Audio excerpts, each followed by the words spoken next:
Good afternoon. On behalf of 361 Foundation, Sattva Consulting, and Nishith Desai Associates, I would like to extend a warm welcome to all of you. Thank you for making the time to attend this webinar on reimagining CSR, from grant giving to blended finance and outcome-based funding. Since the implementation of the Companies Act in 2014, CSR has emerged as a significant source of development finance that can be used as patient capital and can absorb risk while solving challenges. However, most CSR initiatives are focused on short-term direct aid programs rather than systemic change, and there remains a vital need to unlock greater impact through CSR that is both strategic and sustainable. With clearer guidance and a growing acceptance of practitioners, CSR is poised to shift from traditional grant giving to a more strategic, outcome-driven approach.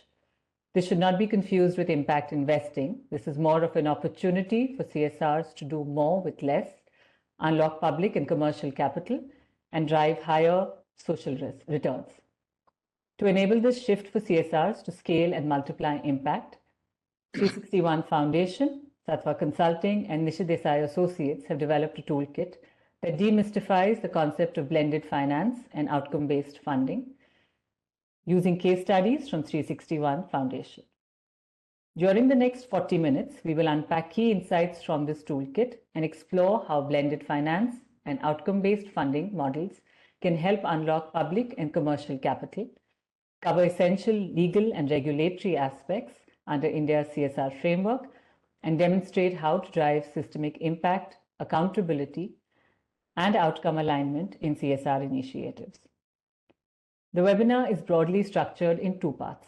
We have three key speakers with us today to provide a unique and expert overview on blended finance and outcome-based funding, their implementation and program management, and legal aspects of this approach. Following the presentation, we will open the floor for a Q&A session. With that, it's my pleasure to introduce our three speakers for today. Ms. Soumya Lashkari is a director and board member of 361 Foundation. Under her leadership, 361 Foundation has reimagined traditional philanthropy and pioneered a more catalytic approach powered by blended finance and outcome-based financing to maximize social returns and generate higher leverage on grants. Soumya will introduce the subject of blended finance and outcome-based funding using case studies from the toolkit. Welcome, Soumya. Our second speaker is Ms. Saloni Gupta, Regional Head West of the Corporate Advisory Business at Sattva Consulting, a global impact consulting firm. Saloni has over 14 years of experience in social impact, including strategy consulting, financial transformation, and impact analysis. Saloni will cover the compliance, program evaluation, and monitoring requirements of managing and implementing blended finance and outcome-based funding projects. Lastly, we have Mr. Rahul Rishi, who leads Nishith Desai Associates' blended finance and social sector practices, specializing in impact bonds, impact investing, foreign contribution laws, CSR, cross-border philanthropy. Rahul will unpack the legal and regulatory requirements for innovative finance models. Welcome to all of you. I'd like to share a few quick housekeeping rules before we begin the presentation. The video and audio for all attendees will be muted. We encourage you to share all legal and compliance-related questions first on the chat ahead of Rahul's session, as that will be more of an interactive Q&A format. If you have any other questions after that, kindly type it on the chat at the end of the presentations. Please mention the name of the speaker you wish to direct your question to. We have a Q&A session at the end of the presentation, and we'll address all your questions in a curated fashion. The toolkit will be provided on the link in the chat. Please feel free to download it. Do note that the meeting will be recorded, and if you face any technical issues, please message our support team. The email address will also now be provided on the chat. We look forward to a rich and engaging discussion, and we're really happy to have such a diverse audience with us today. I'd like to now invite Soumya to begin the presentation. Soumya. Great. Thank you, everyone. Good afternoon. Very excited to be here today. 361 innovates to maximize financial return for clients. So for 361 Foundation to innovate to maximize social return for our communities was a natural evolution. We have reimagined traditional grant giving, like Ashima said, and pioneered a more catalytic approach powered by blended finance and outcome-based financing to generate higher leverage on CSR grants. By unlocking further capital, recycling funds, co-funding, and a disproportionate focus on achieving measured and verified outcomes versus inputs and activities. Just to set the context, 1, we represent domestic CSR capital. 2, we have not participated in any large, complex impact bonds, yet all of our programs have a blending of capital, be it philanthropic, government, or commercial, and also an outcomes focus. So most of our programs link payments to outcomes. 3, we have completed 20 transactions in 3 years with modest resources in terms of team and budget. And today we're at a 4.58x leverage, which means if we have donated 10 crores of CSR, we have verified and measured livelihood-related outcomes worth over 45 crores. Similar to some of you, or maybe many of you, our thematic priority is financial access and inclusion as a lever to improve livelihoods. Our flagship projects are related to skilling for employability or entrepreneurship. However, our razor-sharp focus has been designed to fill the gap between traditional CSR and markets. So, for example, while training and financial literacy is a primary focus of traditional CSR funding for skilling and entrepreneurship, we focus on ensuring verified job retention in the case of wage employment, or income increase and business survival in the case of entrepreneurship. Much like traditional CSR, we believe in long-term holistic solutions. So our programs develop skills and capacities, market linkages, government linkages, but given that is not sufficient, we also overlay financial access, inclusion, and credit to ensure survival. This toolkit is inspired by our livelihoods portfolio. As Ashima said, CSR provides a unique pool of patient capital, which is risk tolerant and seeks no return. 361 Foundation recognized this potential for grants to provide concessionality and bring in commercial capital. We have used our CSR grants pool to address the gap between informal and unorganized sectors and formal economy. Our differentiated approach that the slide shows you is powered by blended finance and outcome-based funding. I'm going to be referring to these as BF and OBF going forward. These approaches not just unlock more funds for the sector and increase the quantum of development financing, what the slide, the right-hand side of the slide is trying to show, but also make those funds work better and harder to strengthen outcome, what the left-hand side of the slide is trying to show. Before I walk you through 3 illustrative examples, I want to spend a few minutes demystifying BF and OBF and clarify misconceptions. There is a lot of jargon in the sector and an unnecessary focus on instruments. The definitions of OBF and BF are on the slide in front of you, and you're welcome to read through those. Our philosophy at 361 Foundation has been to keep it simple. So for us, it's not about the instrument, but 1, the underlying principles of aligning payouts to performance in the case of OBF, and 2, using concessionality of grants to absorb risk and unlock other forms of capital in the case of blended finance. 2, these are not financing tools. We don't see these as financing tools. And these approaches are not a one-size-fits-all. Applicability depends on the problem to be solved and the type of capital required to solve it. So that's what we focus on. And 3, these approaches work well for scaling proven models with a strong evidence of measurable outcomes. They're not suited for pilots or moonshot innovations. And what I want you to take away from this slide, or this session rather, is that at a holistic level, what BF and OBF is driving is efficiency of CSR spending and reducing the risk of programs that don't work, and effectiveness of programs. So efficiency of CSR spending and effectiveness of programs, while there is an appropriate transfer of performance risk onto the implementing partner, underperformance also provides an opportunity to course correct and re-engineer programs and delivery until desired outcomes are delivered. Nonprofits are given the flexibility to innovate on delivery, and hence stronger programs are built, poised for scale, that attract more funding in the future. Needless to say, it's a win-win. Incentivize performance and improvement in program outcomes and in funding. Also encourages robust performance management, data-driven decision-making, the much-needed governance, transparency, and accountability in the sector, and overall enables a better leverage for CSR funding. Now let's focus on OBF and take a slightly deeper dive into OBF. Traditional CSR funding deploys funds upfront and monitors activities, inputs, maybe outputs. But are outcomes being delivered? So for a skilling initiative for wage employment that trains and maybe places candidates, a typical CSR would fund and track onboarding, training, certification, maybe placement. But is retention in jobs achieved?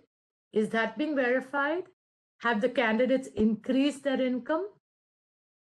In an outcome-based version of the same program, the disbursement of CSR funding is linked to the achievement of independently verified outcomes related to the development objective. And the CSR pays only if certain pre-agreed outcomes are met, which in this case is retention. Now, the training partner has skin in the game, is accountable for outcomes of retention and income increase.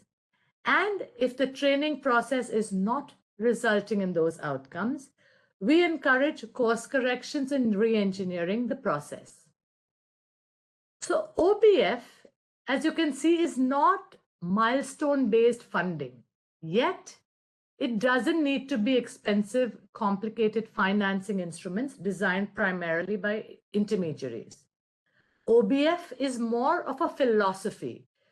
To me, it's a culture of continuous learning and improvement and increased performance year on year.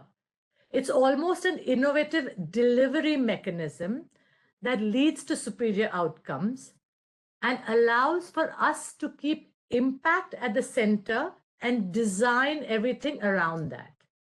OBF doesn't always require a risk investor. We are CSR capital, and OBF can work within the realms of philanthropy and CSR, and it overall helps CSR funds to work harder and smarter. Getting to an actual example, one of our OBF projects rather, for skilling 1,500 youth in Jharkhand has been showcased in the toolkit. You can read more about the project in the toolkit, but as the slide shows, the payouts were made on verification of placement and retention.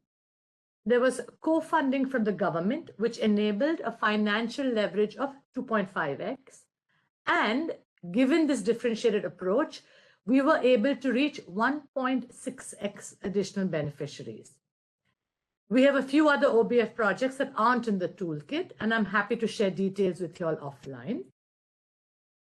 In the interest of time, what I wanted to highlight is that there's a sharing of performance risk here between the donor and the nonprofit. Since all funds are not received upfront, in the simpler OBF structures that we have done, like ours, nonprofits often rely either on their corpus or their balance sheets or other donors If the nonprofit has the appetite to involve a risk investor for the upfront capital, the structure can get a slightly more evolved and complicated. And that's when, structures like or approaches like impact bonds that get risk investors, NGOs, and outcome funders together. That's when impact bonds have come into play. There have been a few impact bonds in India, and I know a few CSRs have participated as outcome funders. We have not. Now shifting gears to blended finance. The first archetype is a returnable or a revolving grant. I'm sure several of you have entrepreneurship programs for rural women. A typical nano entrepreneurship program for marginalized rural women often delivers or usually delivers foundational skills training, financial and digital literacy, sometimes CapEx, and market linkages. We do the same. But is this enough for them to sustain and graduate into mainstream markets and formal sectors of society? For the ones that have the aspiration to grow, not just thrive, but survive, not just survive, but thrive, financial inclusion and working capital and credit is needed to ensure successful business. That's what the center of this, or the middle column of the slide is showing. Given their NTC status, this is a challenge. Do they need to be handheld further? How can CSR help? Our project, or one of our returnable grant projects, again, one that has been highlighted in the toolkit, works with vulnerable and marginalized entrepreneurs who are new to credit. So to address the gap from the earlier slide, in our project, this working capital has been provided in the form of a returnable grant, a patient, zero interest, zero collateral loan with a moral obligation to pay it forward to the next beneficiary. The funds never come back to the donor, but revolve within cohorts of beneficiaries, amplifying the reach. In our case, think of an RG as a primer for formal credit. Of course, we measure income increase to the 2, but the RG is providing the much needed working capital for that individual woman, rural nano entrepreneur to grow and understand the contours of formal credit. In our project, with 550 migrant rural entrepreneurs in Rajasthan, as you can see in front of you, this innovative approach has managed to achieve a financial leverage of 2 to 2.6x. Average RG sizes have only been 20 to 50,000 rupees, but with repayment rates as high as 95%, we were able to rotate or revolve this capital across multiple beneficiaries and hence reach a financial leverage of 2.5 to 2.6x. But what that means in terms of impact is that we were able to reach almost 2 times or 2x the amount of beneficiaries compared to traditional approaches. Much like OBF, we have a few other RG projects with different end beneficiary cohorts, be it artisans, tribal women, even farmer producer companies. Those aren't covered in the toolkit, but happy to share more details offline. Let's change gears to the second archetype of blended finance, which is a credit guarantee. I'm sticking with the earlier use case of rural entrepreneurship programs, but in this case, the beneficiaries are more mature, understand business, but have poor credit history. So as the slide shows, much like traditional CSR, we provide foundational skills training, digital and financial literacy, CapEx, and market linkages. But the question remains the same. Are these enough to sustain and graduate them into mainstream business and formal sectors of society? Here, the beneficiaries are more mature nano entrepreneurs that have an aspiration to not just survive but thrive. So financial inclusion and access to formal finance is needed to ensure successful business growth. So in this particular project, that is again, more details on the toolkit, the entrepreneurs understand business, their enterprises are ready for formal finance in their individual capacity, but banks won't lend to them because of perceived risk. How can CSR unlock credit for them in their individual capacity? MFIs and self-help groups require joint liability and don't build individual creditworthiness. So here, a CSR grant through an intermediary nonprofit, as you can see in the diagram below as well, a CSR grant through an intermediary nonprofit can act as a guarantee to absorb the risk and de-risk lending for the financial institution. There is no financial gain for the CSR. The guarantee sits with the implementing partner, and the funds never come back to the donor. The guarantee is revoked against defaults as and when they may happen. In our project, a first loss default guarantee unlocked 10.6x loans for 5,000 rural women in Gujarat. Now that's 10.6 times more capital that otherwise would not have participated in this project, and 10.6x more funds to help the end beneficiaries. Average loan size were 25 to 75,000 rupees. And with this innovation, our CSR grant achieved a financial leverage of over 9x. And we reached out to 1.5x number of unbanked or underbanked, structured a few other credit guarantees for rural women. Also for farmer producer companies and two actually, yes, with DST certified incubators, where our CSR grants unlocked affordable debt for social enterprises.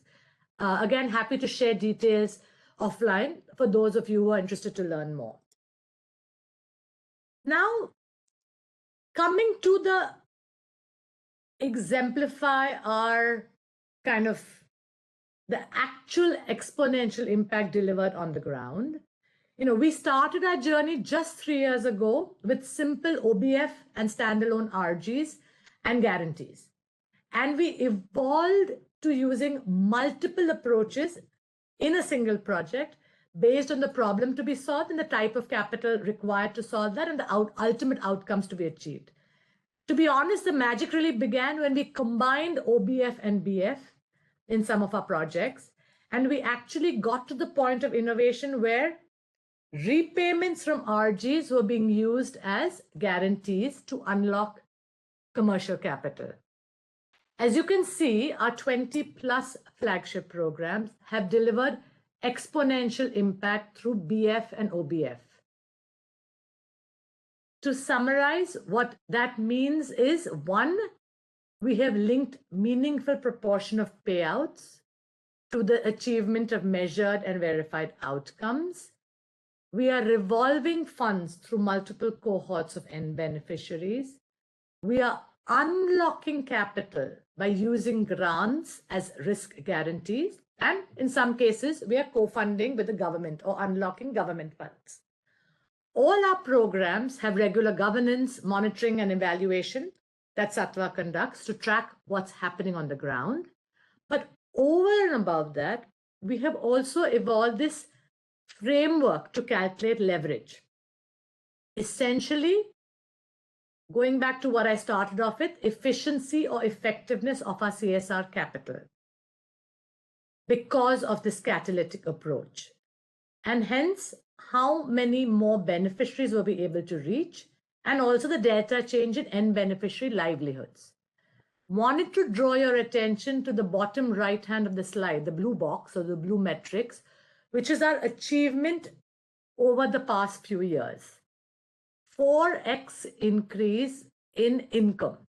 And given we have a livelihood portfolio, our North Star will always be income for the end beneficiaries. That's at a 4x increase. 4.5x increase or 4.5x financial leverage, which means if we have donated 10 crores, we have third-party verified outcomes worth over 45 crores, right? That's the unlocking, that's the blending, that's the recycling. And hence, with the philosophy of doing more with less, because of this differentiated approach, compared to traditional CSR grant making, we have been able to improve livelihoods for 3.7x beneficiaries. So the 169,000 figure you see on the top right would have been a lot less if we had not embarked on this innovative approach. Now, this is the transformative power of outcome-based financing and blended finance.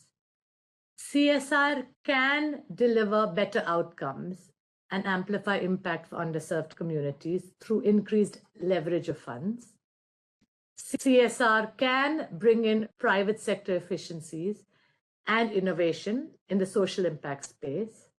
And CSR is in a very unique position to experiment with these types of innovations in financing, such as OBF and BF, and help shape government policies, pilot and prove models with data-backed evidence. With almost 30,000 crores of CSR capital waiting to be deployed, it has to be deployed. CSR is a statutory requirement, right? So it has to be deployed annually. Think of the quantum of capital that can be unlocked.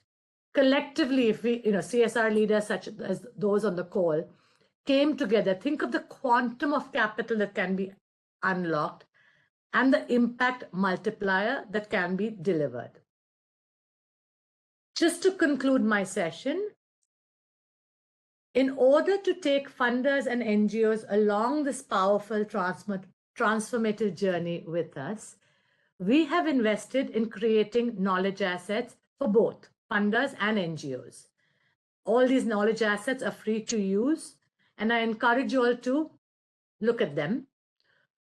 It's with the help of our partners such as Sattva and Nishith Desai Associates that we have tried to capture our learnings over the past 3 years for others. The biggest challenge is perhaps the capacity and capabilities of implementing partners and funders to be outcome ready and to be blended finance ready. This is why we're developing these knowledge assets, and I hope you find them useful. CSR needs to comply with regulatory and statutory requirements. We acknowledge the constraints, especially regulatory ambiguity. And in the rest of the session with Saloni and Rahul, you will see how these approaches are just that. I acknowledge that blended finance and outcome-based financing does take a little longer to bake compared to vanilla grants, but there is so much merit since it leads to disproportionate impact in the long term. Sattva is our CSR partner for 361 Foundation. And with that, I'd like to invite Saloni from Sattva to articulate the learnings that we have jointly learned from an implementation perspective over the last 3 years. So over to you, Saloni, on what changes from a programmatic perspective in a BF and OBF inspired portfolio. Thank you. Thank you very much, Samya, and good afternoon to everybody. It's really our pleasure to have all of you on this call and for us to be able to take you through the journey that we've had. As Samya has already demystified OBF and blended finance approaches, through the next 10 minutes, I actually want to take you through some of our learnings of how we have evolved our processes on either compliance, program evaluation, or monitoring and evaluation when it comes to managing these programs, so that finally we're ultimately leading to the impact we had all planned for, and we are able to report it internally and externally. If you see what sort of changes, right? At an implementation level, actually, the requisites for blended finance or OBF are not very different from traditional CSR. Working with most of you on the call, we have seen that you already have very stringent and good processes already existing. where we're coming from is there are only a few additions needed that could help you manage OBF and BF structured projects. And I'm going to take you through these 3 tracks of compliance, program evaluation, and M&E as to what changes. Starting off with the compliance lens, some must-haves and some good-to-have processes that all of you can take. When it comes to compliance, you all are already seeing how projects should fall outside your normal course of business, should not be adding to your normal course of business. You're already seeing projects, or you're already investing in projects that are more long-term and are not one-off projects. They should be aligned with Schedule 7. They definitely follow the CSR compliance standards. And of course, you get a CA audited fund utilization. So these are processes that you're already following. What would additionally be required in case you move your portfolio to a BF and an OBF structured engagement? The orange ones are some of the must-have. Because there are so many stakeholders, in a traditional grant giving, you only had the funder and the implementation partner, and most oftentimes you also have the government. But when it comes to blended finance, you often have even public or commercial capital coming in. So it is very important for us to define the fund flow and the roles and responsibilities of all stakeholders. Secondly, definitely the funds should not be returned to the CSR or provide any financial gain. As in the case of an example that Soumya was quoting, where you're providing loans to the beneficiaries, your ultimate aim is to track how the benefit has transferred to the ultimate beneficiary and how the loans are being unlocked, how the loans are actually yielding a return for the beneficiaries. But it's important to also check how that return is not coming back to the corporate or the CSR. There should be definitely capability building and the initial loan disbursement by 31st of March, so that you are making sure then, because of the cyclical nature of the projects, at least the initial tranche disbursement has happened before 31st March, which gives you ample time next year to then track the projects through success. Also, you are specifying tranche utilization, fund rotation, and extinguishment. In a BF or an OBF kind of a project, you'll have multiple cycles, multiple tranches, because that is the whole purpose of using blended finance, where you're able to revolve the funds and ensure that they revolve multiple times. They're able to yield a lot more multiplier effect in terms of impact. To do that, then it also becomes imperative for you to specify what the utilization will amount to, when it will amount to, and when the fund will be rotated, how it will be extinguished, either a post 1 cycle, 2 cycles, or 3 cycles. These are some of the must-haves from a compliance aspect. From a good to have, what we followed as a very good practice is to actually have the implementation partners give us a compliance sign-off from a noted legal entity. This makes sure that from an audit perspective, we have a formal document in our records, but it also sometimes helps us identify any compliance related queries that we need to solve for, and for us and the NGO partner to co-design and check for those queries, so that from a CSR perspective, we're absolutely fine at a project design. Just to sum up, from a compliance perspective, it is important to make sure that definitely you have the fund flow, the roles of the stakeholders, the tranche utilization specified, and of course the multiple cycles noted. A good to have would be a compliance sign-off from a noted legal authority. Having done compliance, what changes from a program evaluation stage? And as we all know, while it's good to have these projects, but it's also important to evaluate and find the right project that could come in as part of your portfolio. Again, I'm sure all of us are already doing some of these practices, as if our programs at a theory of change stage are aligned to the priorities and needs of the target group. Are we effective in achieving the program objectives? Are our resources optimized to achieve the outputs and the outcomes? Are we measuring the local, social, and economic development indicators? And are we assessing the long-term sustainability after donor funding, which normally in most cases we call as the exit strategy? So some of these practices all of us already have as part of our CSR portfolio. What now changes? Some of the must-haves that we will have to do while we move to this kind of a portfolio. We definitely recognize the need that there is a shortage of ready-made projects. all of us as a team spend a lot of time and a good time in co-creating and co-designing these projects with our implementation partners. Oftentimes we get the support of advisors externally who've had the experience of designing such projects, because it then gives us a good perspective on what we could add, what we could sort of, subtract. So definitely please buffer in time for co-designing these projects.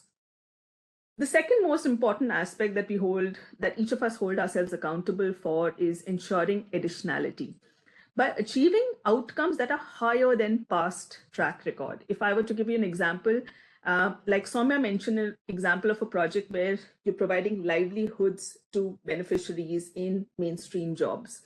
Normally, as outcomes, you would check for, are they providing 75% retention over a 6-month period? In an OBF project, it's not only important to check the outcome percentage, but it's also important to check, is the organization moving higher than its past track record? If the organization maybe in the last implementation of a similar project achieved, let's say 70%, are we going above that bar? So it's very important to continuously improve the performance record and for all sort of parties involved. Third, check for partners' ability to accept outcome-based incentives or penalties. So when you actually move to an OBF project, it is important that each of us sign up and commit to outcomes, which means that not only are you accepting rewards for outcomes, but you're also willing to accept penalties for outcomes. And therefore, it lays an important responsibility at the stage of design that have you covered all of the aspects needed to ensure that outcomes will be guaranteed. Payouts are tied to achievement of independently verified outcomes. This is a must. What we've seen is oftentimes our projects are tied to milestones. Where we have evolved is our payouts are tied to outcomes, which means that a large chunk of the payment is only tied to outcomes and not milestones. And therefore, how do you time the payouts is very important. Obviously, timing it closer to 31st makes it difficult from a CSR perspective, and then unspent account, etc. All of those complications come in. So how we design our projects is make sure that the outcomes are well achieved in time, either by November or December, so that we have enough time to make the payouts and plan for reallocations in case of any risk on achievement of outcomes. Since in a blended finance, we're also unlocking commercial capital because you're actively working with financial institutions and the government to also leverage capital to be able to be transferred to the beneficiaries. It is important that you check for the terms should be either at market rate or lower, so that you're actually promoting access and inclusion of the unbanked segments and you're transferring the highest benefit to them. So it's important when you're actually designing these transactions to ensure that the financial institution coming into play is able to transfer the benefit to the beneficiaries and not offer the same market terms. This will ensure there is an access and inclusion of the unbanked segments, which is the whole role of CSR that it is playing. And lastly, because you want to make sure that the ultimate transaction, the ultimate project is successful, at each stage, we are checking for the business plans, if there is a growth potential, if there's a repayment capability. How are you then putting in processes to track the beneficiary progress and reduce the reliance on grants? One important check that we do at the time of theory of change is you are able to actually see the beneficiary's ability to reduce their dependence on grants such that ultimately the public or the private capital is able to take on, the mainstream markets are able to take on, and it reduces reliance on philanthropy completely. So these are some of the must-haves that come additionally when you are designing a program. And I'm sure the toolkit will provide you a lot more granularity on how these requisites can be built into some of your tools. Some of the good to haves when we do a program evaluation would be to see where can catalytic philanthropy play a role. And in our experience, catalytic philanthropy plays a role where market seeks an incentive and government sees viability. That is the ultimate place where you actually see a good marriage between philanthropy, market, and government. And it's important to raise these questions. It's important to answer them so that you are making sure that your program theory of change is best suited to ensure all stakeholders have a skin in the game, all stakeholders are strategically aligned to the project in the theory of change. Secondly, of course, connected to the first point, you're also identifying the problem to be solved and therefore the nature of capital that is required. And we'll answer some of your questions that you have all raised through the chat box. I'm seeing a lot of multiple themes, but it's important to see what is the nature of the problem that you're solving for, and therefore the nature of capital or the structure required. And once you determine the nature of the capital, you will also have to check for what is the participation by the apex or the financial institutions. Thirdly, as I was talking about, that payouts are linked to outcomes. And once you verified the outcomes, you also need to incentivize achievement of outcomes. So therefore, payouts should be disbursed always larger on outcome achievement. So for example, if you have 100% as your total fee, a larger chunk, let's say, majority of the payout should be linked to the outcome, and a smaller chunk should be initially linked to either inputs or outputs. This ensures that there is a skin in the game. This ensures that all of us are ensuring a lot of onus on the program evaluation. And lastly, CSR should also start to incentivize performance and penalize defaults, explore additionality in outcomes, especially looking at a gender lens, inclusion lens, or focus on underserved areas.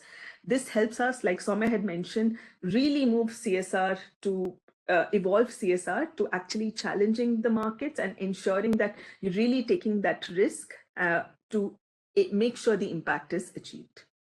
So these are some of the must-haves and good-to-haves at a program evaluation stage. Finally, what changes when you're monitoring and reporting? And I know some of your questions are really at a monitoring and reporting stage. Again, what changes at a monitoring and reporting stage? What we're already doing as part of our current portfolios, I'm sure you are already implementing concurrent programmatic and financial monitoring. You are recommending mitigation strategies where you need it. You're validating outputs for sure and looking at continuous assessment. And you're also documenting and sharing impact stories. So now what changes? What are some of the must-haves when you move or evolve to a blended finance or an OBF portfolio?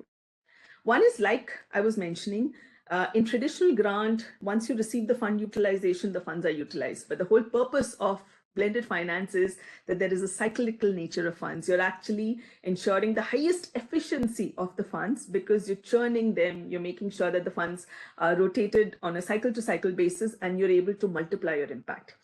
Because of the cyclical nature, or because of the funds getting unlocked, despite you receiving a fund utilization certificate at the end of year one, it is important that the M&E continues because the actual outcomes will only be subsequently achieved.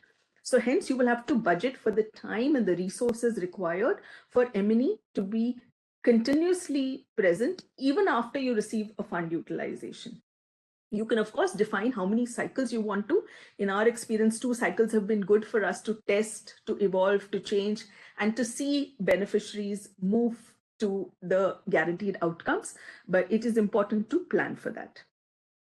Secondly, M&E really must inform strategic decision-making for ongoing interventions. And why is that? Because once we're assessing performance, we should also, as important stakeholders, see what incentives we want to adjust or what rewards we want to adjust. And it's important that while we're taking an OBF approach, it's not a flat structure. As outcomes are being guaranteed, how do you really adjust those incentives and rewards so that there is ample evidence for us to scale these good designed programs and good, well-monitored programs? And independent outcome verification is very, very key. So while all of us have definitely third-party agencies to verify end of the project outcomes, what we've seen, and thanks to 361 Foundation and Sattva, we've been together really having very robust measures ourselves to compare with third-party findings, which means that on an ongoing basis, we use our own ways to check for evidences, both from a documentary perspective as well as from a beneficiary perspective. We apply a lot of measures so that we're able to triangulate evidences and findings at each stage, and we're able to come to know, are the projects going as per plan? Are there changes needed? Are there measures needed to course correct? And we're constantly doing that. So these were some of the must-haves, and some of the good-to-haves would be, because of, again, the capital being unlocked, it's also important to measure the additional funds being unlocked or recycled as a result of blended finance. While this would also come at a program evaluation stage, because this becomes a key measure for you to see how much is the leverage that the program is being able to get. But this is also important while you're monitoring, so that you're ensuring, are we on track? Are we still unlocking the same funds? Is there a risk? Secondly, we should not just limit ourselves to documenting past activities. We should create active feedback loops that help us do timely course corrections. Again, because of the cyclical nature of funds and because of so many stakeholders involved, course corrections are imperative in these kind of programs, and it's important to create these feedback loops. And lastly, if outcomes are not met, how do you then collaborate with the implementation agency, build their capacity so that you see what course correction is needed from an outcome achievement perspective? So again, it's a very active M&E process that we're able to follow. We're able to gather evidences, we're able to course correct, such that we're finally seeing how the outcomes have matched the theory of change that we charted out for, and how are they ensuring that all of the stakeholders who set out in the theory of change are meeting their requirements. With this, I'd like to hand it over to Rishi. I know there are a lot of questions on compliance, so over to you, Rishi, to really demystify how these instruments and these programs are compliant. Sure. Thank you so much to both my fellow speakers for taking us through to the detailed operational concerns and how CSR is carried out around OBFs and blended finance. The specifics that has been shared so far by our respective speakers have been very useful. And I think I will not be covering the operational side of it, but I'll by and large be trying to declutter how exactly do we look at instruments, right? In respect of outcome-based financing or blended finance, and how do we juxtaposition that vis-a-vis CSR, and also to understand whether we tick all the right boxes. Now, I'll keep it short because we have tons of questions, so I'll not take you through to in detail of the legal considerations, but by and large try to address the questions that we have received in our chat box. Sir, can you share the slides, please? Yeah.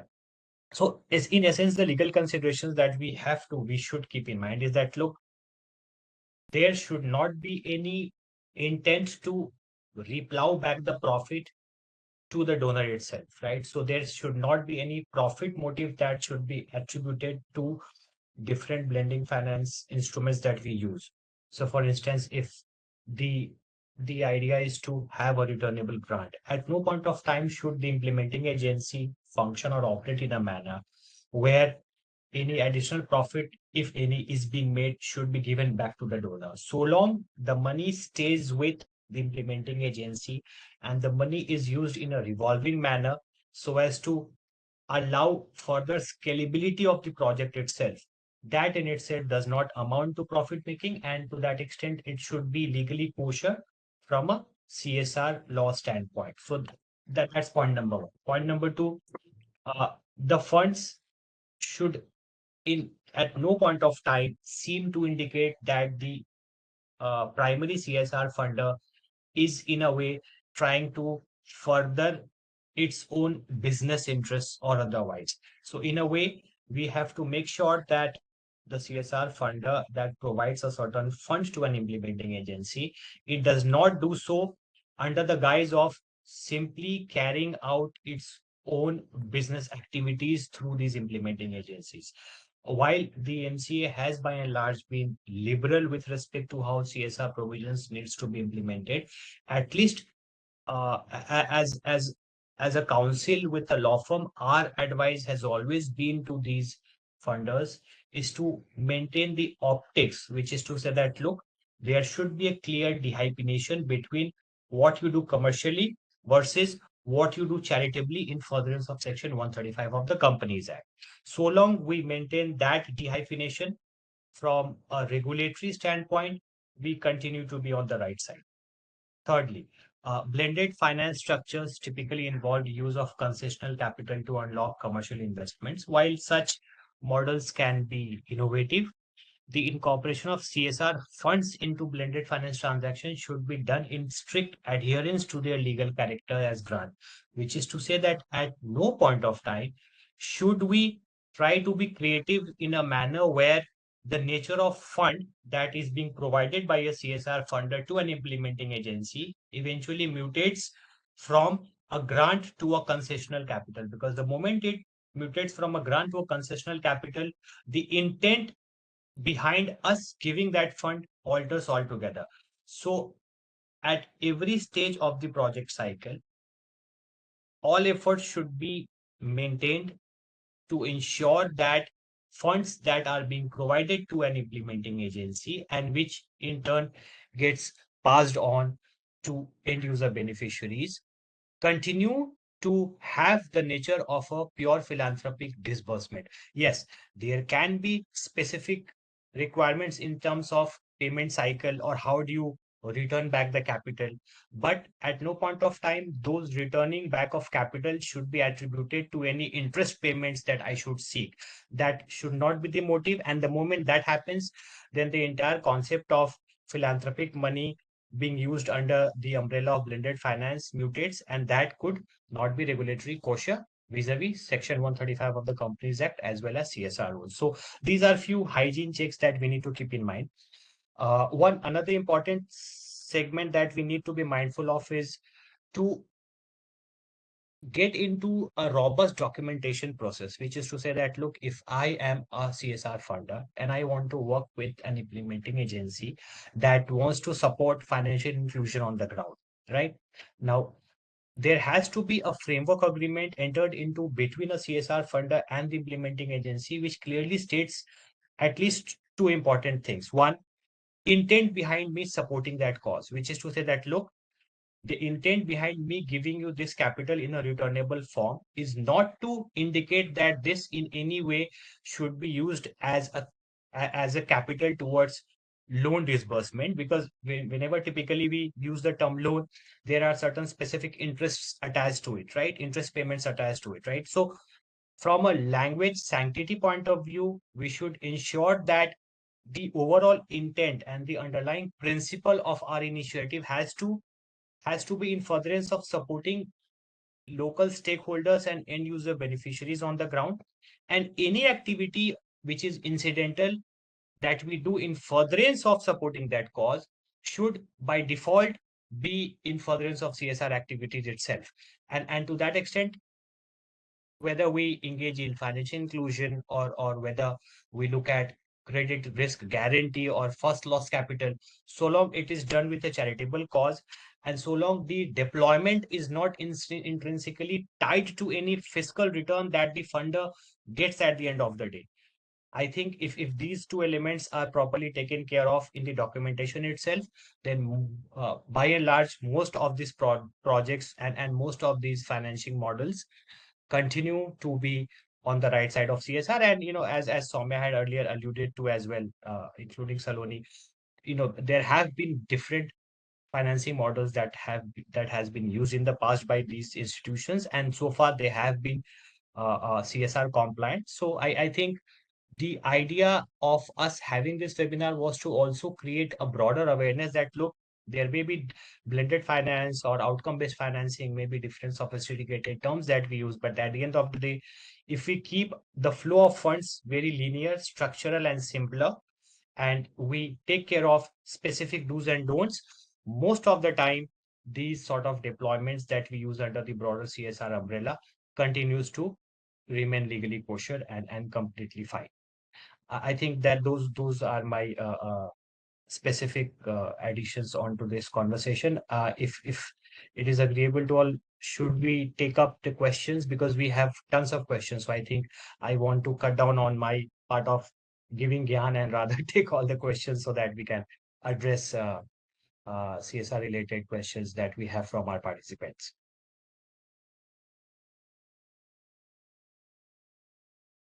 So, Rahul, I Yes. think you have answered like broadly the initial questions which were posted by Sohani, Ashwin, and Ashwarya.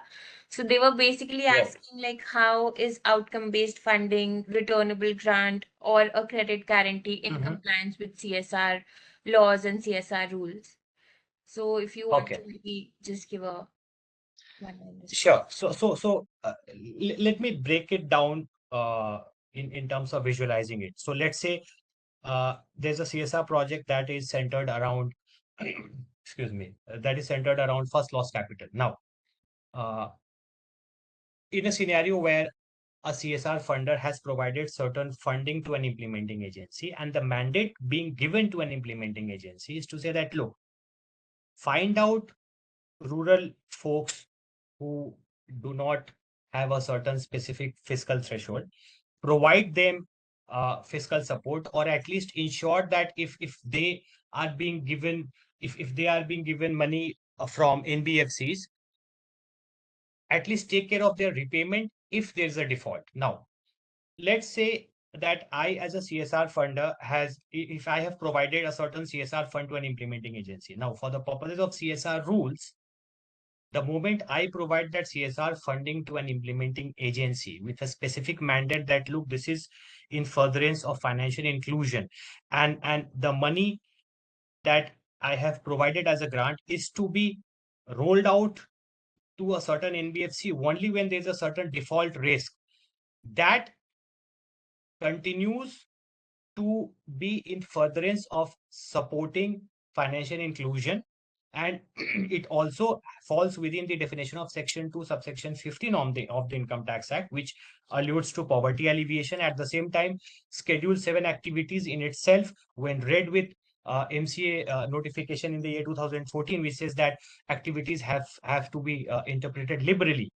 Those activities in general would continue to be treated as permissible CSR activities, and the moment implementing agency is in receipt of that money, at least vis-a-vis the CSR funder, first leg of the CSR compliance is done. Of course, there has to be utilization certificate, there has to be reporting requirements that needs to be going back to the director's report, which would form part of my annual report. So of course, yes, all those documentation and paperwork will follow, which Saloni was alluding to. But from a structural standpoint, the way we visualize, excuse me, from a structural standpoint, the way we visualize how CSR flow of money has to happen, the moment the flow of money happens from a grantor to an implementing agency, and then the implementing agency would use that money to cover for any default risk that individual beneficiaries may have to face before the NBFC. Even that payment would, in essence, should qualify as activities done in furtherance of charity and towards Schedule 7 of the Companies Act. I was also looking at a question which was AIF based, whether a AIF can receive CSR or not. I don't remember where exactly the question. I'm trying to scroll it down. It was an open-ended AIF Yeah, fund. so it's from Yes. So Dinesh. yes. Oh, Yes. he's What saying exactly was the question, sir? yeah, so he's asking, can CSR funds be contributed to an open-ended social AIF that lends returnable grants to programs without obligation to return to CSRs? Right. So I think, just to answer Dando, this question is quite interesting, and it's a really good question. Now, forget about Dinesh, forget about the returnable grant component right now for the purposes of addressing a question. Now, when we look at CSR, the first figure that we need to understand from a CSR standpoint is to understand whether the recipient is legally eligible to receive those funds. Now, can an AIF receive CSR funds? The answer is both a yes and a no, and I'll explain how. An AIF, which is an alternative investment fund, can receive CSR grants provided the AIF is set up as a Section 8 AIF or as an AIF which is recognized as a public trust. Now, under AIF regulations, are you allowed to set up an AIF in the form of a Section 8? Yes, you are. So, in essence, if you are set up as an AIF in the form of a Section 8 or a public trust or a registered society, you should be eligible to receive CSR funds. But again, that should be subject to additional conditionalities. For instance, you need to have Section 12A registration, you need to have Section 80G registration, and at the same time, you also need to have registration to receive those CSR funds under Form CSR1. Now, whether you would be eligible to receive those registrations, so far we have not seen an EIF being set up in the form of a non-profit purely for the purposes of leveraging CSR. But should that model be something that you may want to explore, I think you would need to then file your application before the SEBI authorities under a regulatory sandbox. And should SEBI allow you to be set up as a Section 8 EIF, and then should you have 12 and 80G registration, I don't know why, I don't know how, why you should not be allowed to also receive CSR funding.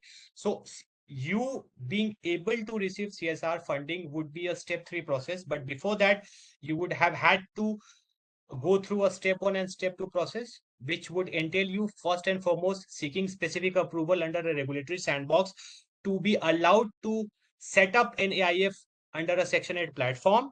And if that is allowed, then you may very well also be given specific exemptions under the Income Tax Act. And should these 3 conditionalities come along, I don't see why you cannot possibly also look at outcome-based financing or blended finance model to leverage CSR. So I think the answer was a little longer, but the question itself had 2-3 different facets. So I took a little longer to explain that. So yes, it should be possible, but it would be subject to some significant regulatory sandbox and specific exemptions that we also need the ministries to accord us. Yes.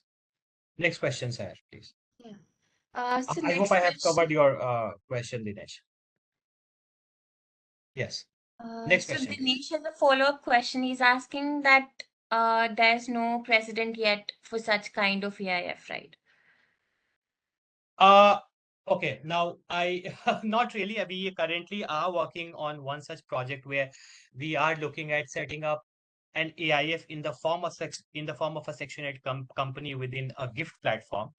And the Revenue Ministry has been very forthcoming with our proposal. So the idea is to set up a Section 8 company and in the form of a self-managed fund, and the Section 8 company would then in turn also leverage CSR fundings and philanthropic givings as well. So we are currently in the process of concretizing a structure which would by and large allude to what your question was trying to put across. Yes.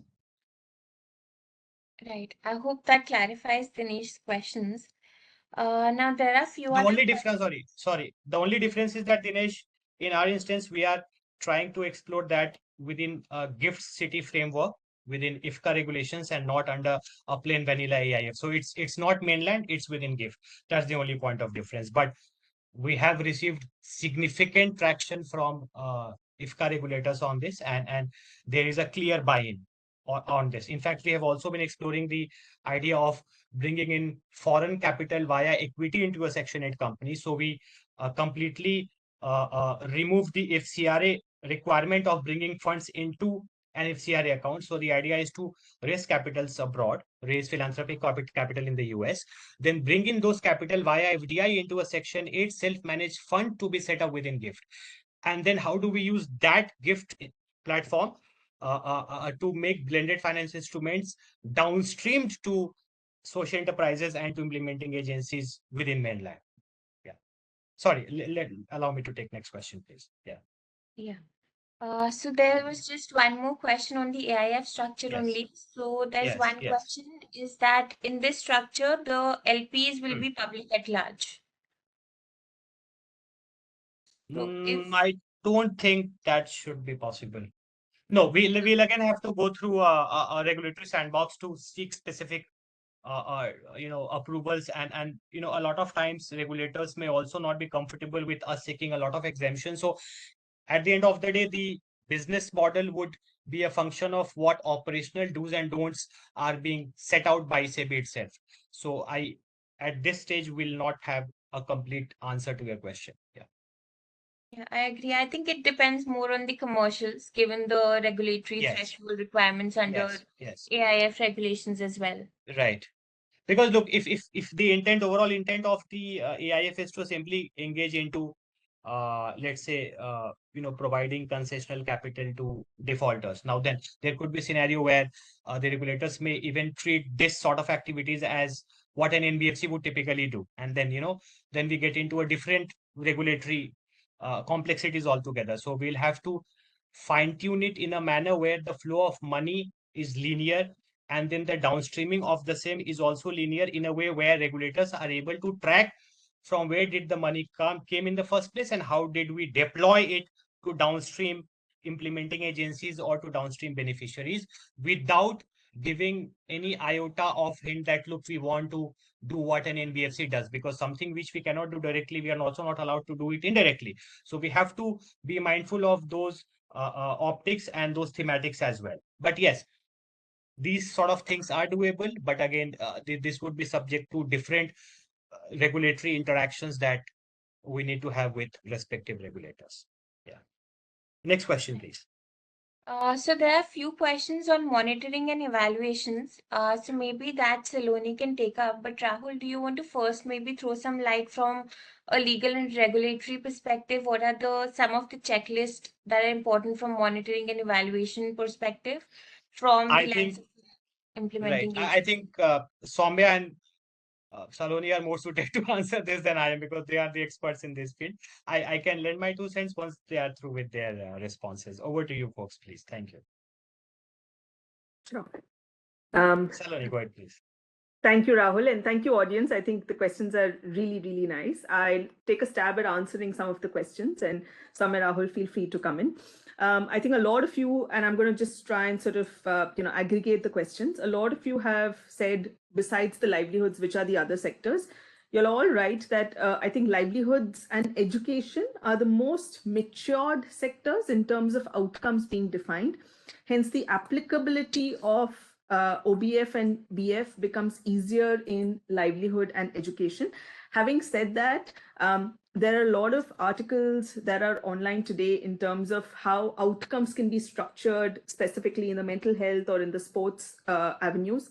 And once these outcomes are structured, once these outcomes are committed on, once the roles of the multiple stakeholders are defined, it would be easier to take the same philosophy into other sectors. It's doable, but I think a lot of thought would have to be given to at the program evaluation or at the design stage. Also a proven track record, right? Right. And if I may add, sorry, Soumya, sorry for the interruption. Please finish your thought. No, I was just saying a proven track record.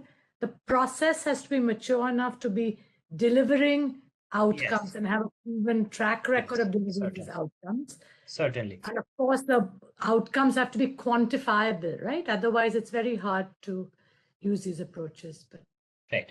And just to take Saloni's point forward, look, the trend that we are currently seeing is that there are few specific subsectors that have been historically been more in receipt of blended finance instruments or outcome-based funding. And a simple reason for that is, at the end of the day, CSR optics also is intrinsically aligned to the government political objectives of the day. Look, employment is a huge issue, right? These are low-hanging fruits. It is a clear mandate by the government that, look, we need to work on employment, we need to work on skill development, vocational training.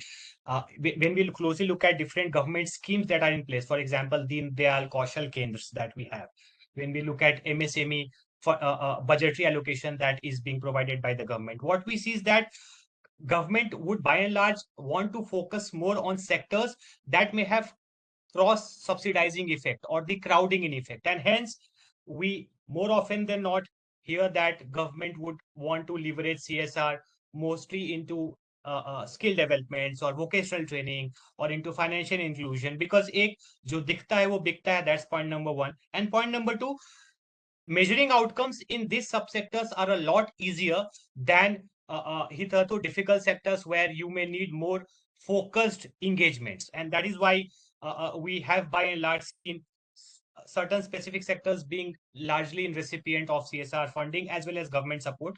Not to say that outcome-based funding is not something which is being tried in the health sector, but again, this would take some more traction before people start looking at it with more vigor and government support. Yeah. Thank you, Rahul. Some of the other questions on monitoring and evaluation, I think few of you have asked, how do we sort of check for evidences? We can completely understand where this is coming from. All of us face challenges. I think what is proven for us, besides the regular baseline endline, which I'm sure all of you do, are two things.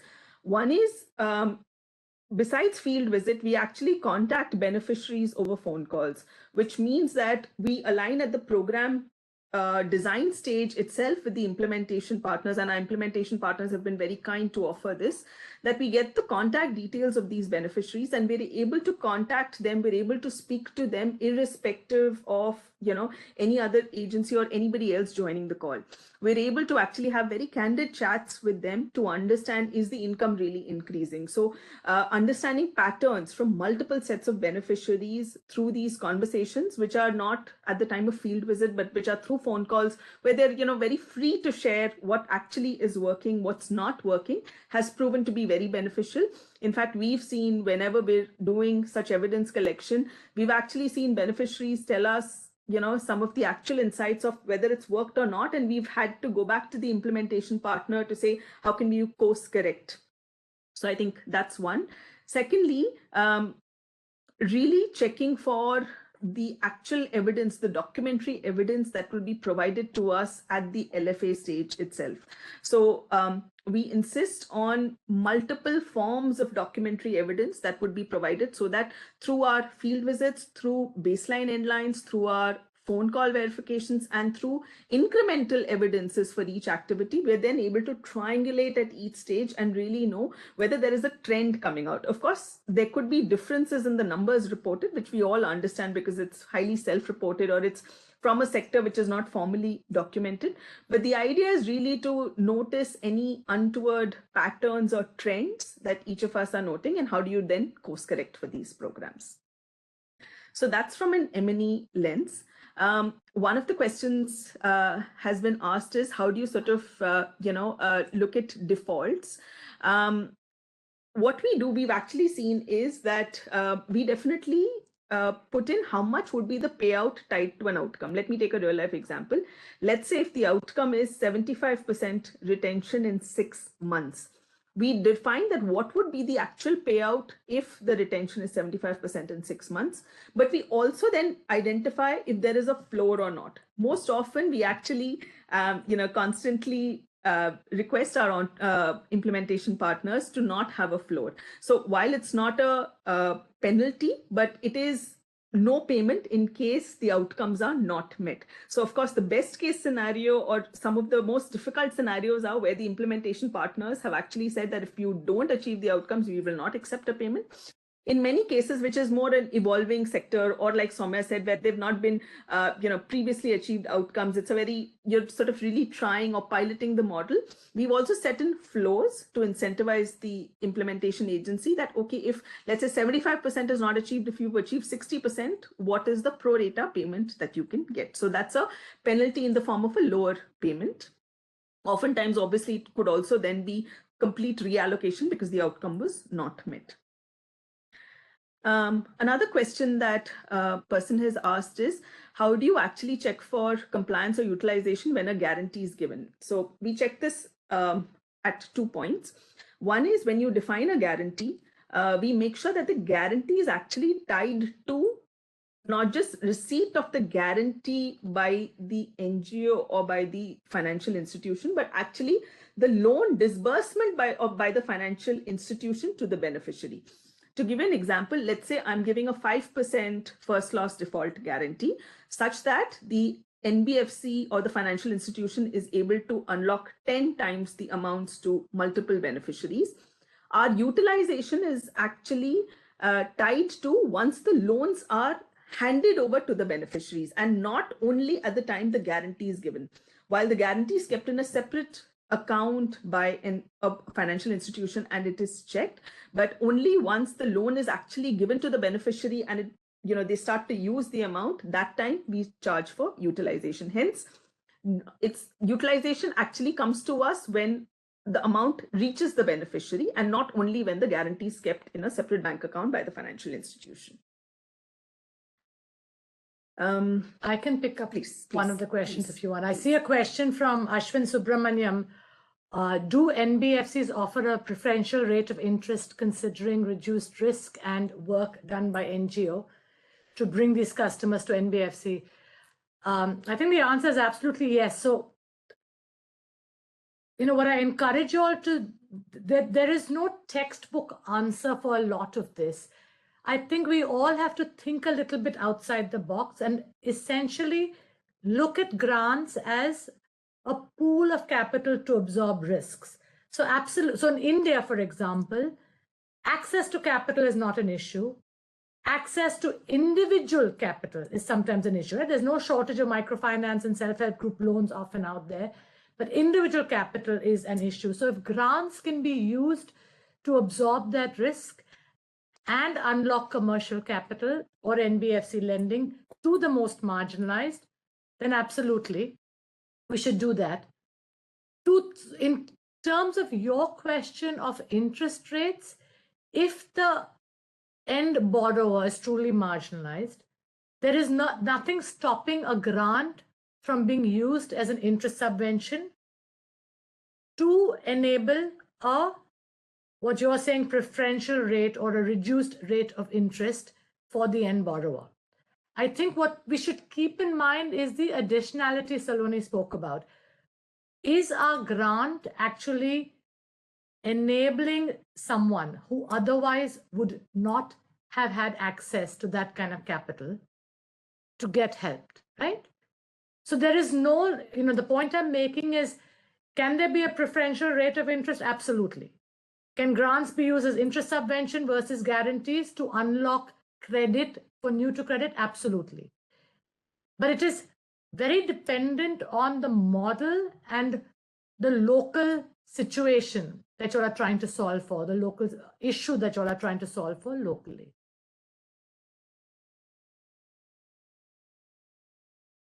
Any other questions that have been coming in that anyone? I think one question back. Yeah, I don't have them ready. In cases of OBF, where the capital is dispersed after the achievement of outcomes, how do the implementation agencies execute the program? And does it require a commercial investor to bridge this gap? Yeah, great question. I think I talked about this very briefly in my second to last slide, but just to elaborate, what was his name? Varun. Yeah. So great question, Varun. Upfront funding. Yes, so in outcome-based funding, a meaningful amount of funding is back-ended, right? So it is linked to the payment of verified once outcomes have been verified. But that does not mean that 100% of the funding is going to come back-ended, to use your terms. In some of our examples, we have actually broken down, had a sliding scale where you start off with some amount of funding upfront to manage the cash flows, maybe some amount of funding once interim outcomes have been verified, and then a meaningful amount towards the end. In some cases, we found nonprofits who actually have the ability to take that level of performance risk based on either their reserves or their corpus, or even unrestricted funding from another donor. But if there is a nonprofit who wants to get a risk investor involved upfront, that's also an option. If the nonprofit wants to bring a risk investor upfront who wants to share the risk with them of performance, and then the donor actually pays the nonprofit the grants once third-party outcomes have been verified, that's also fine. So there have been multiple models that we've come across.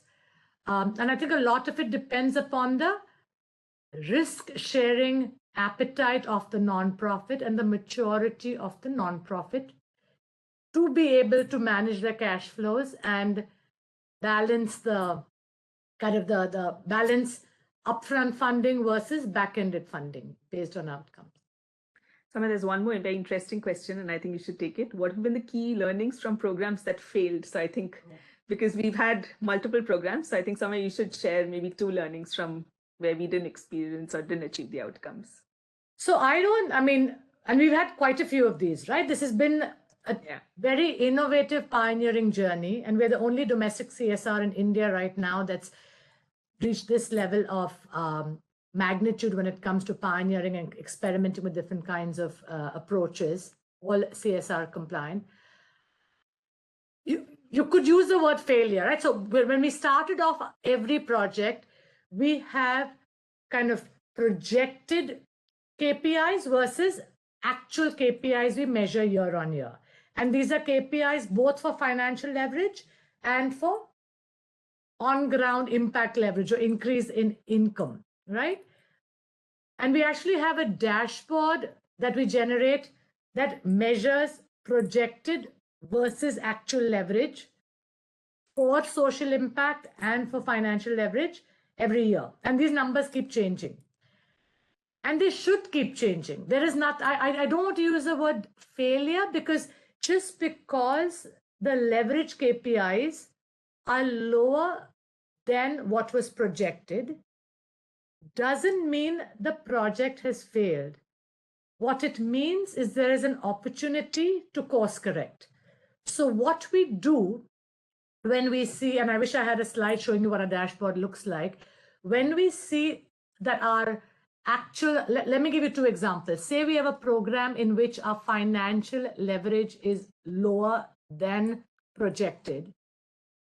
That's not failure. What that means is possibly RG repayments are lower, or salaries for skilled and placed employees, beneficiaries are lower. So what that triggers is we go back to our nonprofit partners and we help them figure out why those repayments or the salaries, for example, are lower, right? Similarly, in the case of our impact leverage, which is increase in income, if we find that a nano entrepreneur's income increase is lower than what we thought it should be, the actuals versus projected, it actually just gives us an opportunity to go back and see what we could have strengthened in, say, the capacity building or the hand-holding, or is there an opportunity to give that entrepreneur guarantee back debt or a returnable grant? Has the program not provided enough market linkages, right? So failure is almost, I would like to think that we've redefined what failure means in all these projects. And because these are CSR projects and we handhold our nonprofits for 3 years, all these quote unquote failures, all it gives us is actually data and evidences to go back and course correct and work with our nonprofits to re-engineer the process till our delivered outcomes, or till our outcomes that are desired are actually delivered. Thank you. Quickly, two of the questions, and then maybe we can wrap up in the interest of time. One. Only one. With 2 minutes left. Okay. So one of you has asked, how do you sort of manage the guarantee? So again, a learning from a few of the guarantee management projects that we did, we've now started to make a guarantee management SOP that clearly defines, in case of a default, what would be the role and step of activities that a financial institution would undertake, what would be the evidences that they would provide, what would be the documentation check by the implementation agency to see that whether the default was genuine, what were some of the processes taken. Once the implementation agency has done it, what are the evidences they will provide to Sattva and 361 Foundation to check for, again, another level of default check. And once all three parties have aligned, then the guarantee is sort of evoked. And this is another learning that we've taken from one of the projects to ensure that we have actually a guarantee management SOP. Great. Should I, Shima? Oh. Sorry, I'll just take one last question. I think this one interesting question by Rohan Jacob. He had messaged me privately. He says that, can one financing package for a grantee, say a technology innovation being evaluated by a university working on the SDGs, involve both CSR compliant grants and commercially focused funds? So the essence of his question is to understand whether we do have a structure where we can bundle both CSR funds as well as a commercial capital. And the answer is yes. Should you be an incubator which is registered with the Department of Science and Technology, And should the CSR funder be an incubator and you are an incubator, you are very much allowed to receive capital, both philanthropic capital as well as an investment capital, wherein the CSR incubator entity can make equity investments into you as an incubator, and you can at the same time also continue to receive philanthropic funds because you would be in receipt of 12 NATG. So Rohan, to answer your question, yes, that is possible. Thank you. Great. Thank you so much, Rahul. I think we're almost out of time. I think Saloni is going to be posting a question for our email address where you can send us questions. Yes. And all of us Yes. have access to that email ID. So, yeah. Sorry, are you saying something, Rahul? Or can I? Yes, sorry, Soumya. So, I was saying that we have received a lot of questions which we have not been able to address. I have tried best to at least respond on the, email thread, sorry, on the chat box, but we will try to take up all these questions and maybe issue another round of FAQ while, after we deliberate it with Saloni and Soumya, and we can, further throw light on the questions that we have received. Absolutely, absolutely. So just a few closing remarks. I think we've all kind of found in the last hour and a half that blended finance promises to increase the quantum of funds available to nonprofits in the sector, and outcome-based financing ensures that these funds translate into maximum outcomes. Both these constructs are complementary and require a common set of competencies to succeed. Both of these typically involve interaction of financial and impact skills, strong governance, working with multiple and different types of stakeholders, understanding and managing risks well, focus on performance management, performance measurement, and the ability to innovate. You may have to carry a large set of partners and internal stakeholders along a journey. Actually, not you may have to, you will have to carry a large set of partners and internal stakeholders along a journey where there may be many, many reasons to say no, but many compelling reasons to say yes. And as you saw in today's session, the impact multiplier is exponential. There is so much latent potential in the cumulative pool of CSR capital in India that all of us together are responsible for, that's waiting to be unlocked. There are a few enhancements that need to be made to the program management at the program management level, which Saloni articulated. But the fact that we have 361 Foundation of so many transactions is because our NGO partners have witnessed the benefits too, right? So, I thank Saloni for sharing the few enhancements in program management that could, to help the audience embark on this journey. As Rahul pointed out, all these approaches are CSR compliant. Legal boundaries are real, but they don't have to be limits.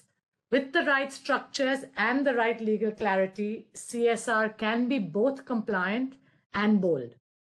As CSR leaders, we often need to convince an internal ecosystem to buy in. But for that buy-in, first, you need to believe it's going to be effective for your CSR portfolio.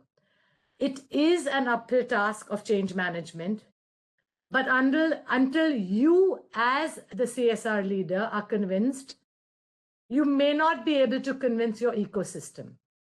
Personally, I spent a decade at General Electric doing technology in the US before I crossed over into the social sector 18 years ago. And perhaps it was my Six Sigma black belt training, but I have been a believer in driving efficiency and effectiveness of funding for several years. The point I'm trying to highlight and reiterate is that unless each of you believe that blended finance and outcome-based funding is going to be good for your portfolio, it's going to be difficult to champion that change. I would like to conclude by thanking all our implementation partners, who some of may not even be on the call today, but thanking all our implementation partners, Sattva, Nishith Desai, who have seized this opportunity and participated in the hands-on experiential learning journey with us over the past 3 years. Thank you for helping reimagine traditional CSR grant giving. While BF and OBF may be at its infancy in India, I am hopeful and confident that dialogues such as these and game changers like my co-panelists Saloni and Rahul, and all of you who have taken the time to attend this webinar, I am confident that dialogues such as these will continue to pave the way in India, both on the demand side and the supply side of innovations such as these. Do download the toolkit if you haven't already done so. And as Rahul mentioned, do email us at the any other questions you'll have on the email that's provided in the chat so that we can get back to you. With that, I thank you all for attending and hope to be in touch. Thank you so much. Thank you, you. everyone.